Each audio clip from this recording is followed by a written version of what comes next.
What the hell happened to Israel Adesanya? Bruh, they say revenge is sweet.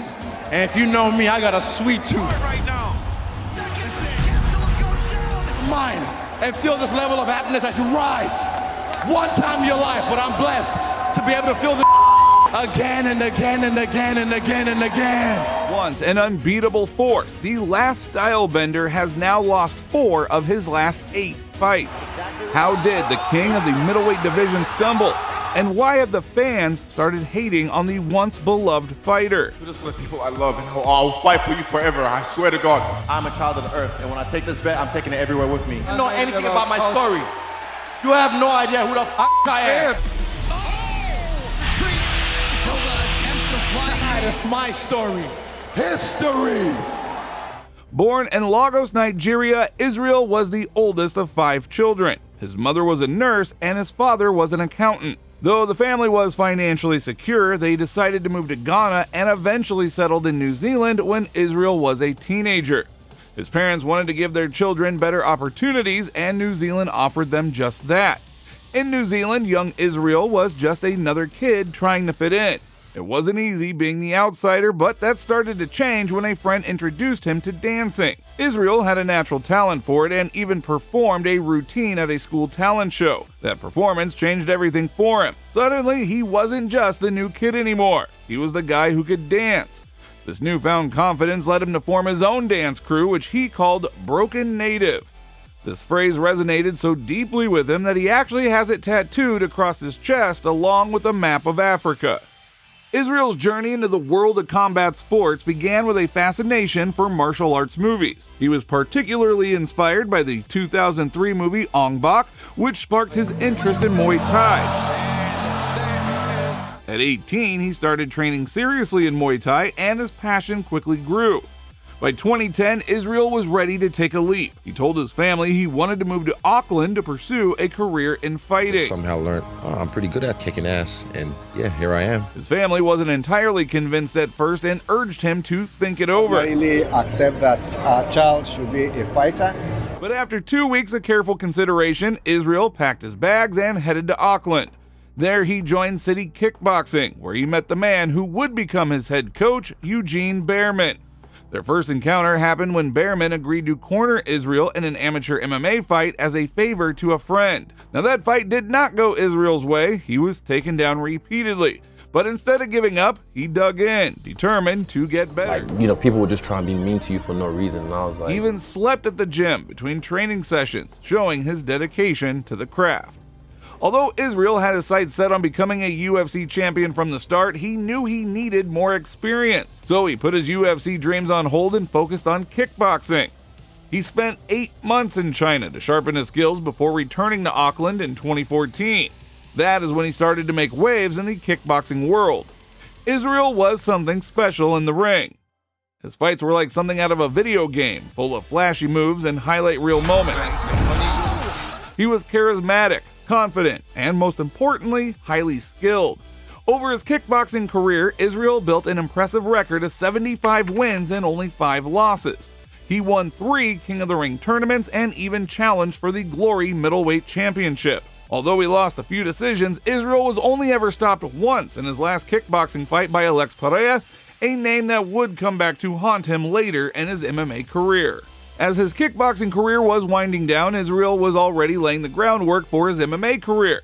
3 years before he made his UFC debut, he sent a message to UFC President Dana White telling him that all he needed was a chance and he would do the rest. By 2018, after building an 11-0 record fighting in Australia, New Zealand, and China, Israel got his shot.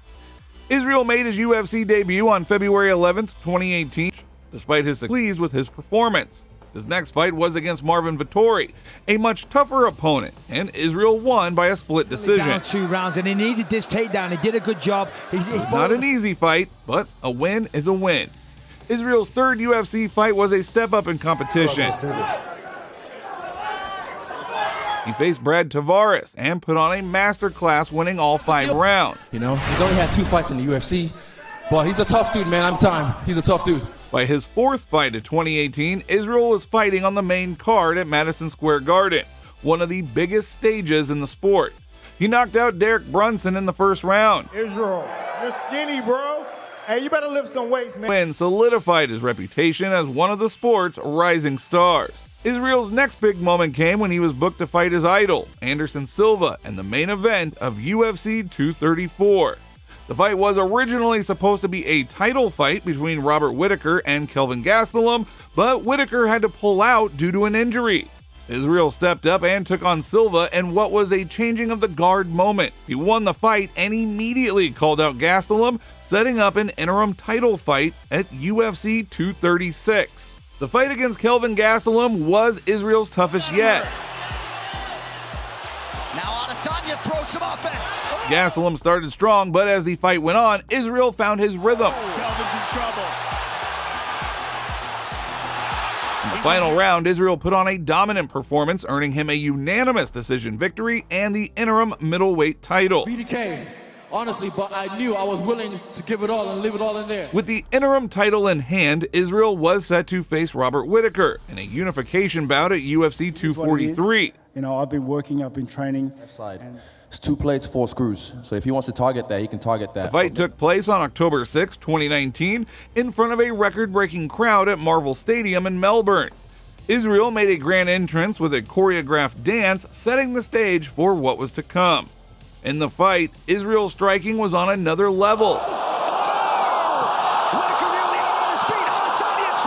He knocked out Whittaker in the second round, becoming the undisputed middleweight champion in just 2 years after his UFC debut.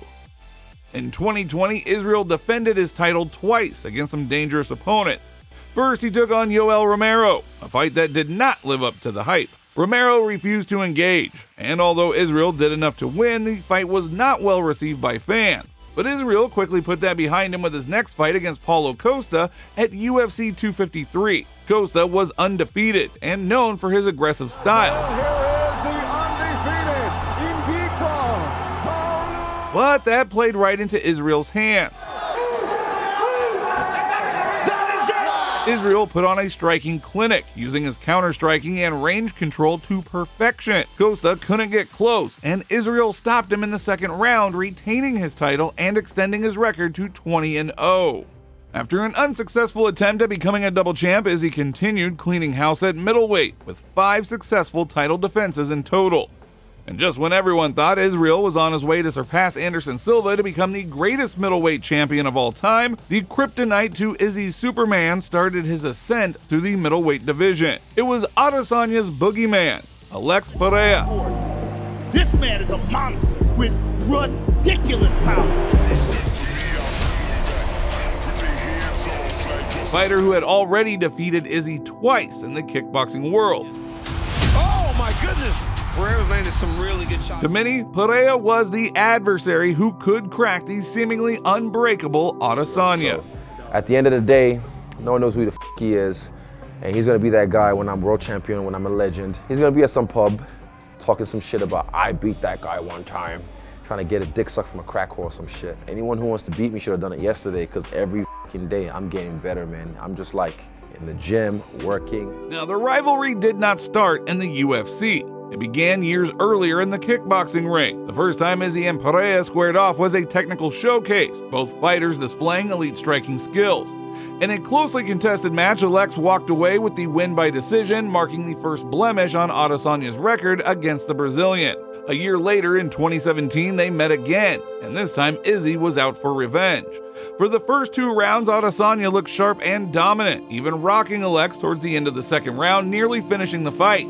But Alex, ever the survivor, hung on and made it to the 3rd round. Then, in a shocking turn of events, Alex came out swinging in the 3rd, landing a devastating shot that put Izzy out cold. This knockout loss was the only time that Adesanya had ever been knocked out, and it solidified Alex Pereira as a serious thorn in his side, putting the rivalry at 0-2 in Alex's favor. Fast forward 5 years and the saga resumed, but this time in the UFC octagon. When Izzy and Pereira were announced at the main event for UFC 281, the MMA world was buzzing. Despite their kickboxing history, many wondered if Pereira could bring the same energy to the UFC. The fight began with a sense of deja vu for Izzy. In the first round, Adesanya landed a massive shot that almost finished Alex, but once again, the Brazilian was saved by the bell. Pereira came back strong in the second round and gave Izzy a tough battle for the next 3 rounds. Heading into the 5th, Pereira's corner told him he needed a finish to win, and 2 minutes into the round, that is exactly what he did. Just like in their kickboxing days, Pereira's power proved to be Adesanya's kryptonite. Izzy, ever the warrior, handled his defeat with grace, but the MMA world could not ignore the eerie similarity to their last kickboxing bout. It was as if history was repeating itself. Well, I'll give him one thing. He knows how to recover. And it's kind of like the same story as the last kickboxing fight we had. You know, I'm up, I'm having him, I'm staying focused, and then he just catches me. But this time, I felt like I was there. I was really there. And first thing I tell Eugene is I'm fine. Because, my head was still about me, but I think my eyes did the thing a little bit, yeah. Did you feel like it was an early stoppage as soon as the ref stepped in? In the moment, yes, but I think I trust my coaches and my manager, Ash. After his 3rd loss to Pereira, many began to believe that Alex was indeed Izzy's boogeyman. This was no longer just a physical battle, but a psychological one. Could Adesanya overcome the mental hurdle of having lost 3 times to the same man? Twice by knockout? But Izzy never lost faith. From the moment he walked out of the octagon after that UFC loss, he was vocal about his belief that he could beat Alex Pereira. He knew in his heart that he was the better fighter. It wasn't just talk. Izzy was determined to prove it. Now, the stakes could not have been higher when Adesanya and Pereira met again in the octagon. Said, this is my 8-mile moment. This is it. One more shot at this. I put everything on my back. This fight wasn't just about reclaiming his title. It was about reclaiming his legacy. If Izzy lost again, it would be a bitter pill to swallow. A confirmation that Alex Pereira was the one man he couldn't beat. The fight started with Pereira going to work on Izzy's legs, a tactic that proved effective in their previous encounters. The first round was close, but by the second, Alex's relentless leg kicks were taking their toll. Izzy's leg buckled, and Pereira moved in for the kill.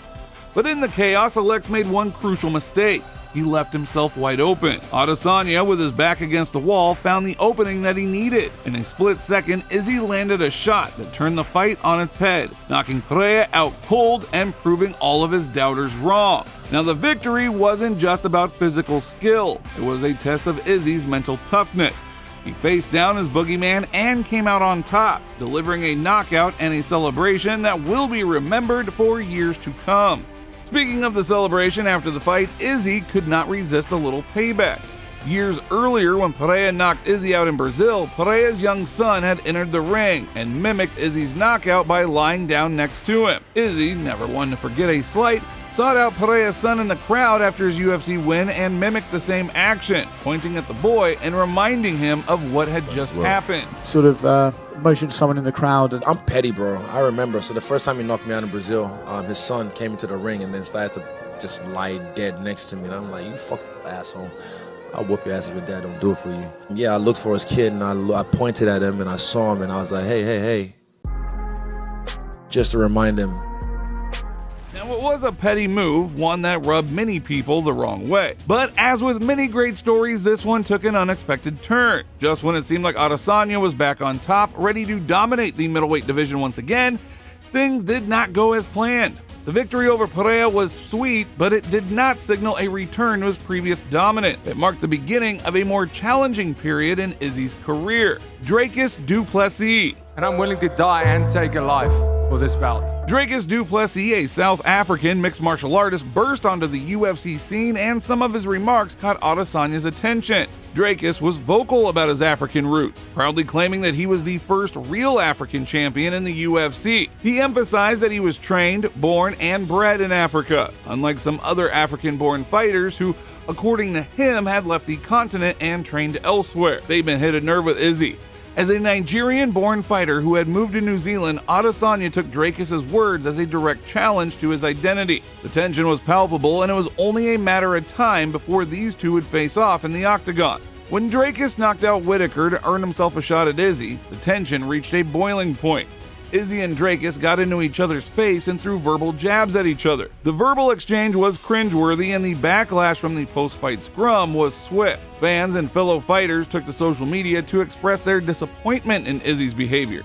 Many people thought Adesanya crossed the line, bombarding Dricus with racial slurs live on pay-per-view. Safe to say, all of this just added further fuel to the fire. When Dricus pulled out of their scheduled fight at UFC 293 due to a foot injury, Izzy found himself facing Sean Strickland instead. Now, Strickland, known for his no-filter trash talk, was seen by many as a long shot against the more technically skilled Adesanya. But if there is one thing that Strickland knows how to do, it's get under his opponent's skin.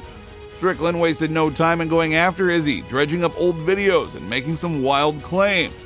One of the most bizarre moments came when Strickland brought up a video where Izzy claimed to be Chinese, black on the outside, Chinese on the inside. In the context of Izzy's beef with Dricus over African heritage, this statement seemed out of place and added fuel to the fire. But Strickland did not stop there. He went on to dig up even more dirt on Izzy, including some disturbing allegations involving Izzy's relationship with dogs. Strickland posted a tweet linking to a video by the MMA guru which covered Izzy's strange behavior with his pets. Izzy, visibly uncomfortable by Strickland's insults, tried to brush off the comments, but it was clear that Strickland had struck a nerve. The trash talk was brutal, and it seemed like Izzy had no answer for it. But as always, what mattered most was what would happen inside the octagon. Fight night arrived on September 9th, and fans were eager to see how Izzy would respond to Strickland's relentless taunting. From the very first round, it was clear that this was not going to be an easy fight for Izzy. Strickland came out aggressive, walking Adesanya down and keeping him on the back foot. He pressured Izzy relentlessly, backing him up against the cage and limiting his options. With just 27 seconds left in the first round, Strickland landed a massive right hand that sent Izzy crashing to the canvas. Strickland pounced, looking to finish the fight, but Izzy managed to survive the round. Now, the following rounds were not much better for Izzy. Strickland's pressure never let up, and he continued to control the fight. By the time the 5th round rolled around, it was clear that Izzy needed a knockout to win, but he couldn't find the opening. Strickland, confident in his performance, even began taunting Izzy, daring him to engage. But Izzy looked defeated, almost as if he had given up. When the final bell rang, there was no doubt about the outcome. Strickland had dominated the fight, and the judges unanimously scored the bout in his favor. Sean Strickland was crowned the new UFC Middleweight Champion in what was undoubtedly the most shocking upset of Izzy's career. And then, as if things couldn't get any worse for Izzy, just days after his loss to Strickland, news broke that he had pled guilty to a drunk driving charge in New Zealand. According to reports, Izzy had been stopped by authorities and found to have had a blood alcohol level nearly double the legal limit. While Izzy would likely only face a fine and a slap on the wrist for the incident,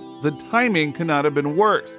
With his reputation already in tatters, this was just another blow to his image. Fans who had once idolized him were now questioning his character. After taking a year-long break from the octagon, Izzy would return for a title fight against DDP. The bad blood between these two wasn't just about who was the better fighter, it was about who could truly claim the title of the real African champion. The tension between Izzy and DDP escalated fast. Dricus started stirring the pot when he questioned Adesanya's African heritage, implying that Izzy wasn't as connected to Africa as he was. Now, this was a bold claim, especially considering that Adesanya has always been proud of his Nigerian roots. DDP's comment struck a nerve, especially when he started talking about Izzy's upbringing. During a press conference, DDP took things up a notch by mentioning that Adesanya grew up privileged and even had servants while growing up. This wasn't just trash talk, it was personal, and it hit Izzy hard. So hard, in fact, that he got emotional right there in front of everyone. Seeing Adesanya, one of the most confident and composed fighters in the UFC, break down in tears was a sight to behold. It made fans wonder, was Izzy rattled? Had DDP gotten into his head? All the talk and emotions led to a highly anticipated showdown at UFC 305. Fans were on the edge of their seats waiting to see if Izzy could back up his pride or if DDP would prove that his words had weight. When fight night came, it was everything that fans hoped for and more. Izzy and DDP went to war in the octagon, with both fighters giving it their all. It was a closely contested bout, with each round being more intense than the last. Izzy looked sharp, but DDP was relentless. The fight was a nail-biter, and it all came down to a split-second mistake from Adesanya. That tiny error was all DDP needed to capitalize and secure the win. It was a tough loss for Izzy, especially after everything that had been said between them. Even though Adesanya lost to DDP at UFC 305, he does remain one of the biggest draws in the sport. His star power has not dimmed. In fact, the absence from the top spot might have made fans appreciate him even more. The rivalry with DDP, though heated, also seemed to humanize Adesanya in the eyes of many. The fact that he showed emotion, that he bared his soul, resonated with fans who had only seen the confident, sometimes brash side of him. As for what is next, well, only time will tell. Adesanya might have lost the battle, but he's far from finished. With a fan base that's still firmly behind him and the drive to reclaim his title, it is safe to say that Izzy's story in the UFC is far from over.